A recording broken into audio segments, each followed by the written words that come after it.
Welcome back. In lecture 18, we will cover the second part of demographic models.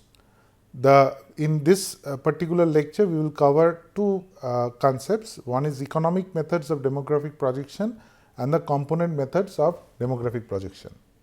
So, when we talk about economic methods for demographic projection, these methods are suitable when economic events play a major role in an urban area in a time period.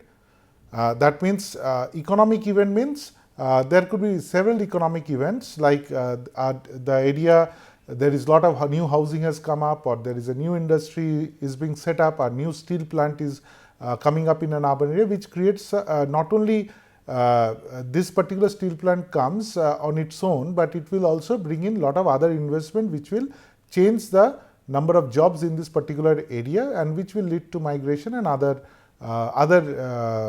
changes in that particular area. So, it is a major economic event, and in that case we will use this kind of economic methods. And employment and ratio based methods of population projection could be loosely included under this category. And we will explain employment and ratio based methods of population projection, but as you can understand, ratio based methods are related with adopting the ratio of a larger area to explain the growth of a smaller area. So, if we assume that the economic growth of the larger area and the smaller area matches, then we can adopt a ratio based method. Opening or closing of a major industry leads to change in employment scenario in an urban area, and particularly in terms of migration. And so, future labor requirement of this industry is the main driver of population growth, which encourages migration. And migration plays a large role since birth and death rates are not sensitive to economic changes. That means the birth rate and death rate for a particular urban area, they are dependent on many factors, probably the structure of society, the age structure, the particular area, the culture, and so on. So, suddenly a particular industry coming in creates new jobs. It does not change the birth and death rates to a large extent, but it will change the migration pattern to that particular area. So, migrants also bring in dependents, and this generates new requirement of additional labor in subsidiary industries like trade, services, etc. What it means is when migrants come to this new urban area, they may come on their own, or they may bring their family as well. And when they come to a new urban area, they will require certain services. They will also participate in buying of goods from that urban area, or they will participate in trade, and that will also create further new jobs. And this will also lead to construction of new housing, and when new housing is being constructed, also that will lead to new population growth, because that will also lead to jobs and so on. And finally, change in education, income and status for this particular area also influences particular population growth. So, if you remember from our previous lectures, when we are discussing about land use transportation modeling and the different theories behind that, then we have talked about economic methods, where we have talked about migration and how it gradually influences the different kinds of events that actually takes part in an urban area.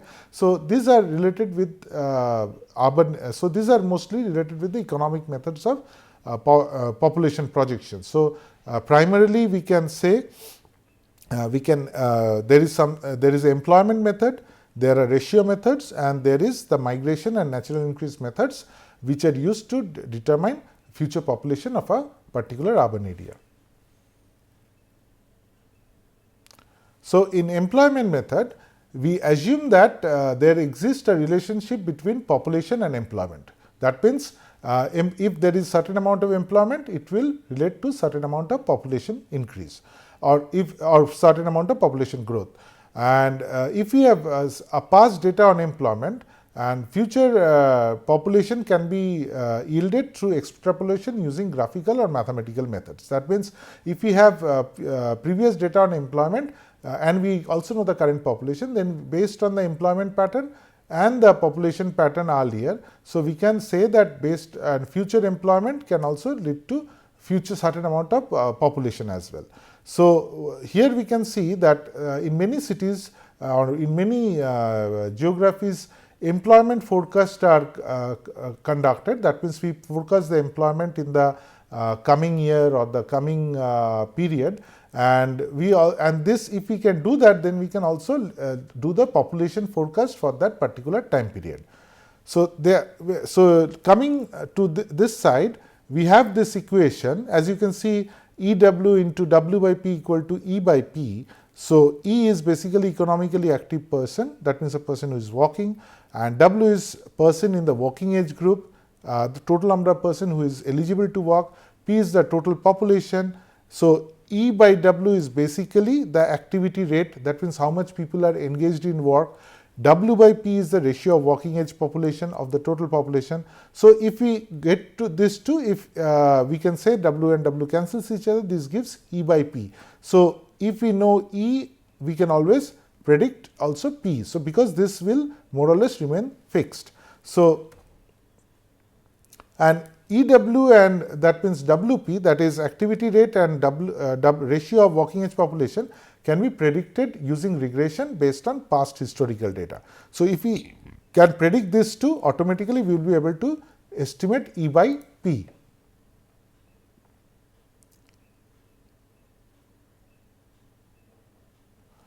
So next comes the ratio method, and in this method is based on the assumption that changes in an area is a function of those experienced in wider, which is called a parent area, which is the larger area. Generally, smaller area projections are determined based on the available projections of parent area, and we are assuming that the area, the kind of growth the parent area shows will be eventually passing on to this smaller area. And the ratio method is broadly categorized into three types. One is the constant share method, the shift share method, and the share of growth method.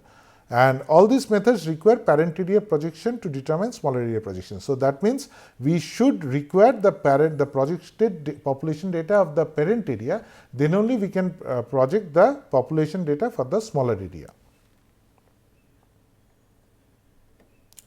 So in constant share method, we say that that means there is a constant, we assume the same rate of a previous year for all the future years. So that means if you look at this equation, PIT, which is population projection for smaller area I in the target area T, that means the future population of that smaller area is equal to PJT, that is the projected population of the parent area in the target year T, multiplied by this ratio, which is Pi0 divided by Pj0, where Pi0 is the population of the smaller area in the initial year and Pj0 is the population of the parent area in the initial year. So that means the same share ratio is being extended. For example, we have over here Pj and Pi. Pj is the larger area, Pi is the small area, and for 2011 we have this data for both the areas. So we can find this is the ratio, and using this ratio we can multiply with the projected population of the larger area, and we can determine the projected population of the smaller area as estimated over here. In shift share method, this method deals with the changes in population share and can be this could be mathematically expressed using this particular equation, where again PIT is the population of I in the smaller area in the target area on the target year T. T is the target year, I is the smaller area, and is equal to the population of the larger area in the target year into a particular factor. Now this is where the factor actually is changing from the previous method. So here the factor assumes a change in the population share. So here we adopt as two new variables, like one is the base year, and last time we had base year, but here we also have something called a launch year. Launch year is from where the population projection is being launched. So that means from 2000 year we are this is the launch year. We are determining the target year, which is 2021, and 2001 is the base year. And again Z is equal to T minus L, which is number of years in the projection horizon, and y is equal to L minus b, number of years in the base period. So, L minus b is the difference between this and this, and this t minus L is the difference between these 2 years. So, this actually gives us the how much for based how much so this is taken as a ratio over here z by y, and this actually tells us that okay, for how many years we are going to project in future and in what ratio it is to the previous phase of when we had this base data and the launch year data. And then what we are doing is, over here we have got two parts. The equation is broken into two parts, where PIL divided by PJL, which is the population of ith area at the launch period, and again jth area at launch period. So, that is the ratio of that, minus the PIB minus PJB, which is for the base year, the same for the smaller area and the large area. So, this is the ratio. So, we divide, so we subtract one from another, multiply with z by y, and this we add to the PIL into PJL, which is the share of like the earlier in the here we have taken only Pi0 by Pj0, which is the base year's share. So, here we are taking it for the launch year share, and then we are adding it with the change in the population share. So, that actually gives us the estimate, and using this estimate we can see that using the same example we have Pj and Pi values.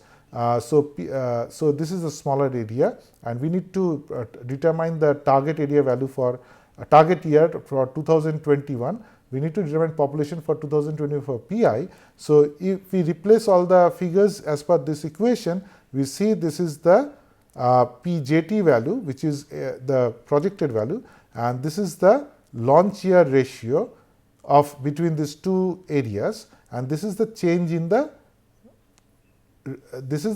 population share between the two areas and the time period, and that gives us around, the estimate is around 11307. So, this becomes the projected population for year 2021. So, this is the shift share method.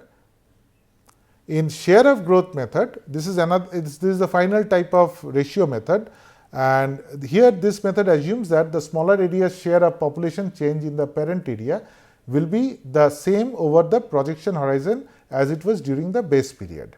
So, this could be mathematically expressed as PIT equal to PIL, again PIT equal to the smaller area, and T is the target period, and this PIL is the smaller area in the launch period, plus this in this part what we are doing is the smaller area share of population change in the parent area, and this is being determined over here. So, PIL minus PIB divided by PJL minus PJB. So, this is the smaller areas difference in population between the launch year and the base period, and same for the larger area. So, this ratio is being taken and multiplied with PJT minus PJL. So, this is for the larger area.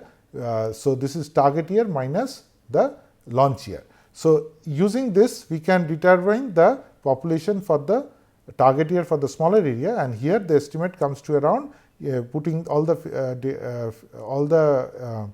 relevant figures in this equation, we can get an estimate of around 11,251 is the future population. So, finally coming to migration studies, this is the other type of economic method for determining future population. Of course, natural increase could be determined from birth rate and death rates for that particular urban area, and migration is usually we don't have that much details about the migration data for a particular area. So, we know that net migration is equal to number of in-migrants minus number of out-migrants, and the net migration rate is net migration divided by population exposed to the possibility of migration. So, that is the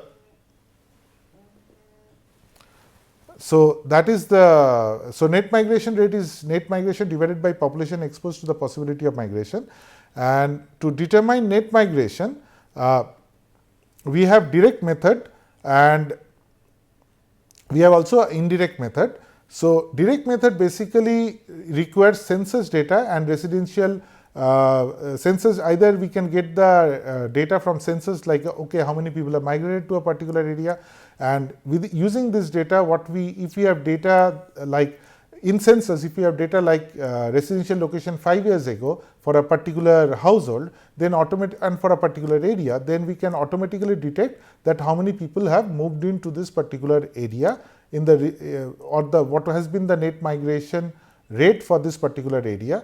And similarly for other for number of out migration that has happened from this area, we would get that data from other areas where people from this area has gone. So, using that we can determine, using a direct method, we can determine the total net migration for that area. And indirect method, we can use use two ways. Again, one is called a vital statistics of the residual method, and the other is a survival ratio method. So, these are two methods within the indirect method. So, net migration using in the residual method could be determined by using the current population minus population during previous period or previous census period, we can say, minus the total births and deaths that happened during that particular period. So, using this we can get the amount of migration that happened during the last period, that means from the last census period to the current period. So, we can use the same net migration rate for current year or for projecting the future population, or we can take based on, if we can do that for a few time periods, then we can take the trend and we can project that value, and then we can determine migration. But as you understand that migration depends on lot of economic factors, like opening of a factory or the kind of economic growth that is there in that particular urban area. So, this may not be that accurate.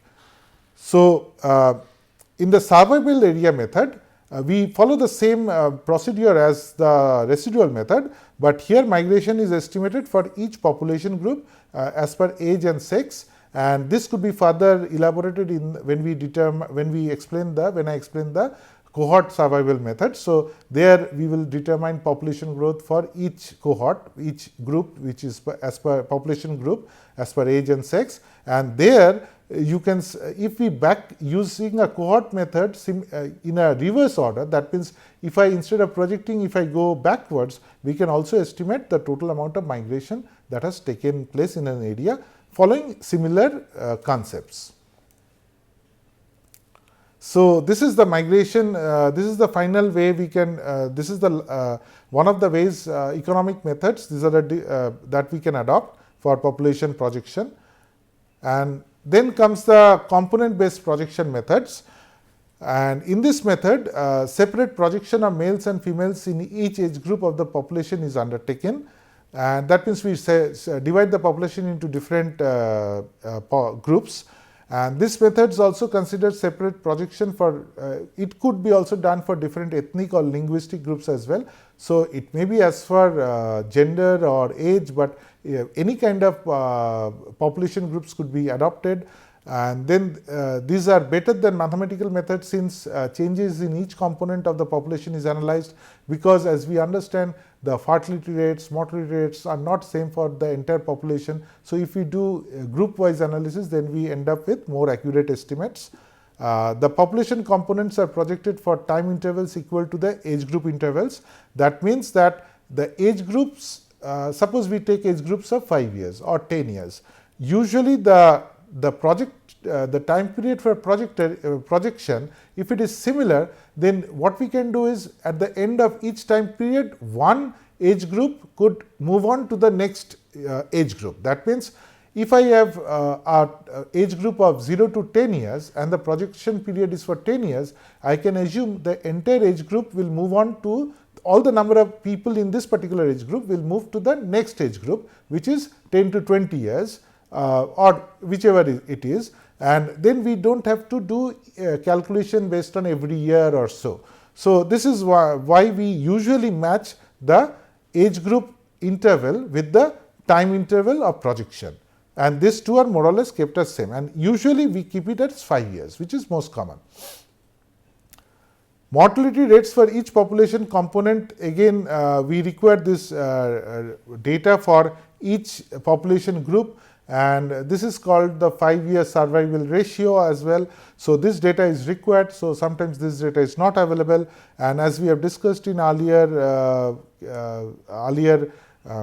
in case of parametric models and semi-parametric models, we can use those kind of models to determine this mortality rates, or we can use certain tables, and mortality rate may be same or or it could be we can use the same mortality rate from previous projection previous years, or we can project this particular rate for the future years as well. Both fertility rate for women of different age groups and infant mortality rate is also important for determining number of births and the eventual survival ratio of the children. That means once there are births by a particular age group, we can, using this fertility rate, we can determine different number of births for different age groups, and then using infant mortality rate, we can determine how many of these infants will survive, and so on.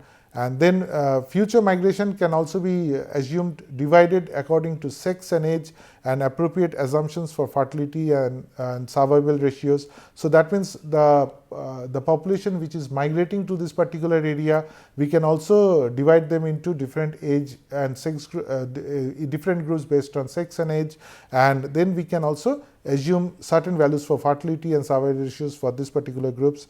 And this method can not only be used to determine future population, but it could be also used to determine past population components based on current values. So, as we were discussing in the migration method, we can determine the net migration that happened in previous period using birth rates, death rates, fertility rates, mortality rates from existing periods. So, we can backtrack, back calculate, and we can estimate the migration rates as well.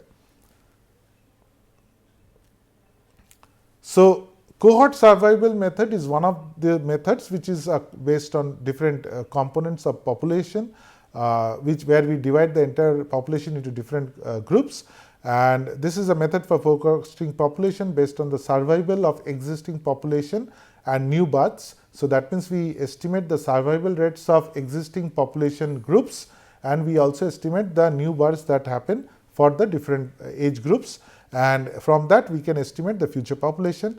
And this can be applied for any period of time, but we usually take 5-year steps. That means we do the projections for every 5-year steps, and then population is divided into cohorts, and effect of demographic indicators such as fertility, mortality, migration, etc. is modeled for each cohort. That means for each of this age group or population group based on age and gender, then we can determine that what should be the fertility rate, mortality rate for each of this group, and then we can model this.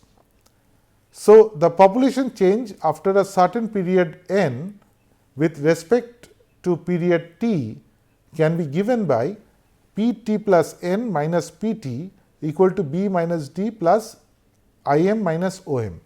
Here B is birth, number of births, D is number of deaths, Im is in migration, Om is out migration, and as you can understand that Pt plus n is the population at time period n and with respect to time period t. So, that can be estimated like this.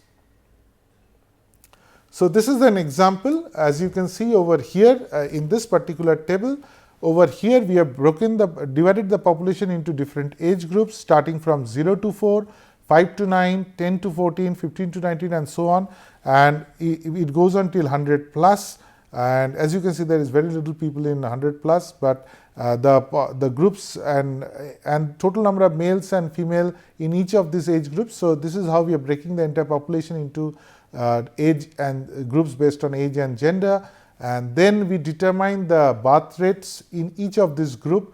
That means particularly female population over here, this is the, as we have discussed earlier, starting from 15 to 45 years, this is the female population who is likely to give births. This is the age when this is the childbearing age, and here we have got the age specific birth rates, number of live births per 1000 female of a particular age group. And so here this is the birth rate, that is how much birth happens. So this could be per year, or this could be for a 5-year period also. So this is the number of total birth that happens for each of this age group.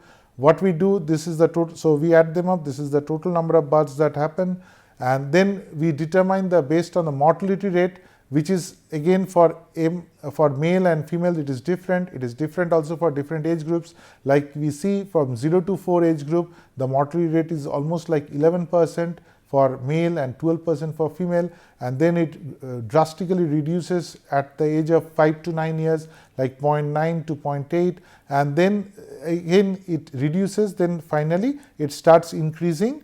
And we can see that over here the 60 to 64 till 100 plus, we have adopted the same mortality rate, but because of the lack of data, because if we have data on each of this age group and we can say that the mortality rate would be different for each of this age group, then we would have adopted that. But because of absence of data, the same mortality rate has been adopted in this example, but this could be same if you can get that particular data. So based on the mortality rate, we estimate the total number of deaths from each of this age group. Like there would be 66,691 deaths in the age group 0 to 4, and that's for male, and then again for female we have got, and same goes for all the other groups. And once we know that this is the surviving population at the end of the number of deaths. So for each age group we subtract the total number of deaths from existing number of age groups, and this is the final survival population for each of these groups. Then at the end of the simulation, we what we do is we move this particular age group, because 5 years is now ended. So this age group will now move to the next age group, so which is 5 to 9 years. So 611 in the projected time period, you will see this value over coming to over here. And so all the values are transported one row down. So this we can see over here, and finally both in this particular case, as we can see that because it is 100 plus, this is not this cannot be, the final group is not, it will remain in the same area, in the same row. So we will add up the contents of the previous and the surviving population of the 100 plus group over here.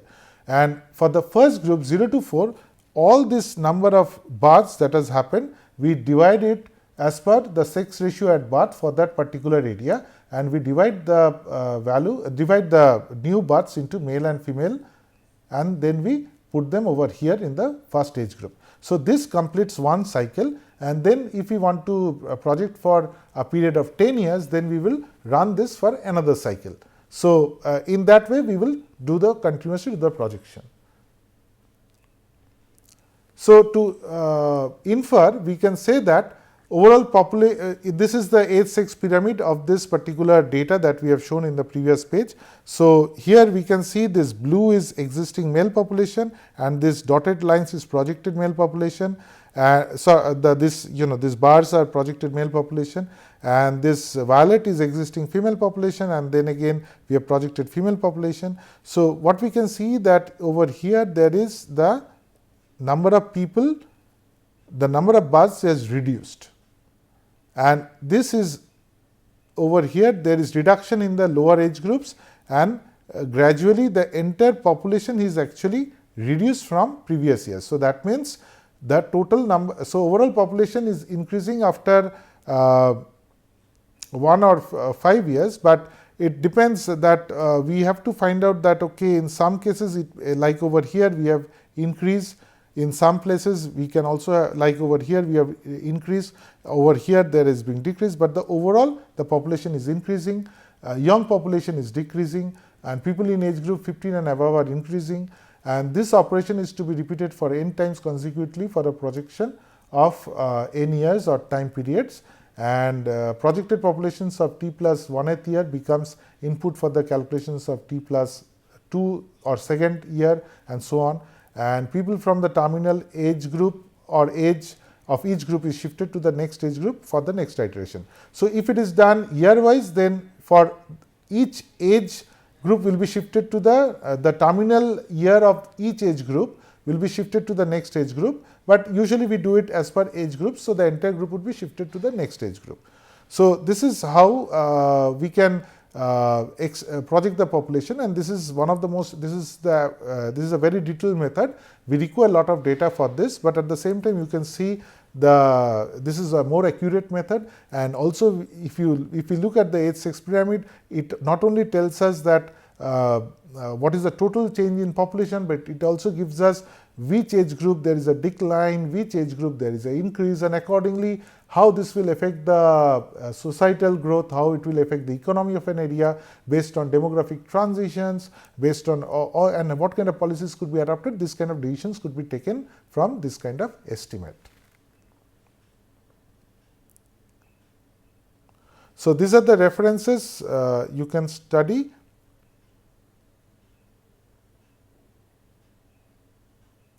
And to conclude, the selection of population projection method depends upon the desired level of detail in output and availability of data. Cohort survival method is most appropriate method for population forecasting, provided detailed data on mortality and fertility rate is available for each cohort, and change in mortality and fertility rate for the projected period also needs to be estimated. Thank you.